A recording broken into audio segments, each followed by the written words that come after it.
नमस्कार मित्रांनो. तर कर्जमाफीच्या संदर्भात आपण वेळोवेळी अपडेट घेत आलो आहोत. आता एक नवीन माहिती विचारली जाते की कर्जमाफीची खरंच तिसरी यादी जाहीर केली का?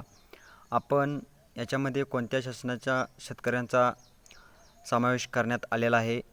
आपण पाहिलं होतं की पहिली प्रयोगातील तत्वावरती एक 532 शेतकऱ्यांची यादी जाहीर करण्यात आलेली होती.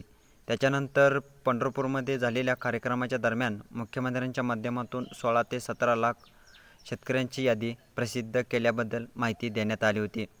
तर याच्यामध्ये आपण पाहिलेले की दुसरी जी यादी प्रकाशित केली आहे ती फक्त पुणे जिल्ह्यातील मध्यवर्ती बँकेच्या 61,000 साधारण म्हणजेच 60,900 शेतकऱ्यांची ती यादी होती.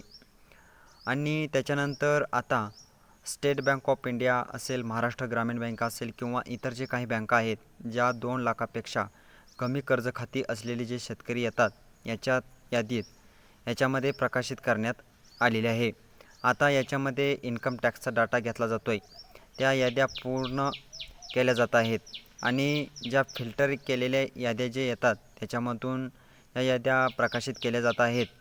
आता ज्यातील 2 लाखाच्या पुढची कर्ज असतील, 2 लाखापर्यंत कर्ज असतील, काही त्याच्यामध्ये आणखीन इन्कम टॅक्सच्या डाटाशी कंबाईन करण्याचा डाटा बाकी असेल तर याद्यात येणं याच्यात बाकी आहे.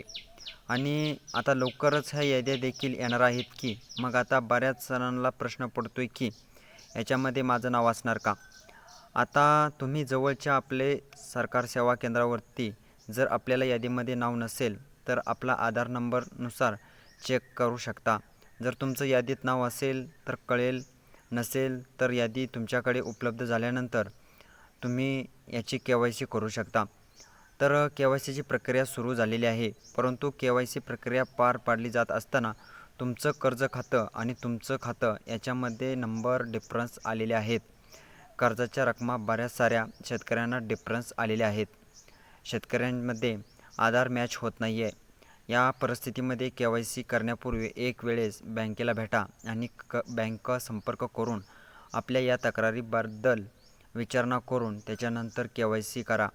कारण KYC करत असताना याच्यामध्ये रक्कम चुकीचं असणं, याच्यामध्ये बँक खातं चुकीचं असणं, आधार खातं चुकीचं असणं याच्यामुळे तुम्ही KYC करूनसुद्धा कर्जमाफीपासून वंचित राहू शकता.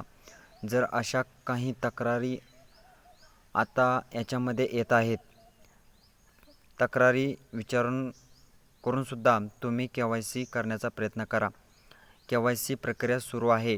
याच्यामध्ये उर्वरित ज्या याद्या असतील त्या याद्या देखील आता लवकरच प्रकाशित केल्या जाणार आहेत. तर याच्या संदर्भात अजून काही नवीन अपडेट आले तर ते आपल्यापर्यंत नक्की पोचवू. तर असेच आपले अपडेट पाहण्यासाठी आपल्या चॅनेलला नक्की सबस्क्राईब करा. तर चला भेटूया अशाच नवीन व्हिडिओसह. धन्यवाद.